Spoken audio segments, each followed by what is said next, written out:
बा यसपालिको दसैँ नि यस्तै जाने भइयो। किन र बाबु यसो भन्छस्? दसैँ त अब आउँदैछ नि।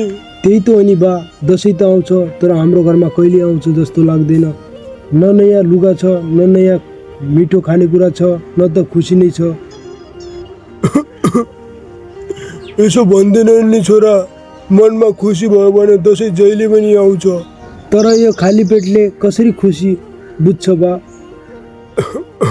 चिन्ता नगर बाबु, यो साल त यस्तै भयो, तर अर्को साल हामी मेहनत गरेर पक्का राम्रो बनाउने छौँ। हामी गरिबको घरमा किन दसैँ आउँछ? हरेक वर्ष यस्तै भन्नुहुन्छ बा। हेर बिचरा, अझै यो के भन्नला भनी माने होला, तर मान्ने कुरा केही छैन। तर म भन्न लागेको छु, भिडियो फेसबुक आइल्यो, अब तैँले लाइक और कमेन्ट और तैँबाटै सेयर गर्ने तम्रो पालो हो। अब यस्तै यस्तै भिडियो बनाउन लागि तमीले मलाई सपोर्ट गर्न पर्यो।